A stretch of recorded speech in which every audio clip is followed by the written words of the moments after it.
سب کا thank you بھی، شکریہ بھی۔ 21 تاریخ کو جیسا کہ ماشاءاللہ میلز نے پرفارم کیا ہے، مردوں نے پرفارم کیا ہے، آپ کی پرفارمنس بھی بڑی خوبصورت تھی۔ یعنی آپ لوگ سب نے شمولیت کی اپنے گھروں کی مصروفیت کے باوجود، اور میرا خیال ہے کہ فیمیلز کے لیے، عورتوں کے لیے اس کام میں آنا زیادہ اسٹرگل فل ہے۔ ان پہ ذمہ داریاں ایک مرد پہ بھی ہوتی ہیں، مگر آپ لوگوں پہ ایک زیادہ ذمہ داری ہوتی ہے پورا گھر سنبھالنے کی، ان ساری چیزوں کو فیس کر کے نکلنا۔ تو پھر مگر میرا اپنا ایک خیال ہے اس میں کہ یہ جو ذمہ داری ہے یہ مرد اور عورت دونوں کا نبھانی چاہیے اس ملک کی بھی۔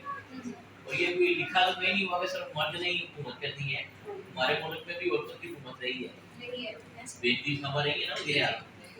کسی نے کسی کا ہاتھ نہیں پکڑا ہوتا، اللہ نے بھی یہ ذمہ داریاں سب پہ ڈالی ہیں کہ ایک ذات مرد کی ہے، ایک ذات عورت کی ہے، دونوں اپنی اپنی ذات کے مالک ہیں اور دونوں ہی اپنے ایک جیسے اللہ کو جواب دیں گے۔ اس میں کوئی بھی ذات کم تر نہیں ہے، کوئی بھی ذات اونچی نہیں ہے، اللہ نے دونوں کو ایکول بنایا ہے۔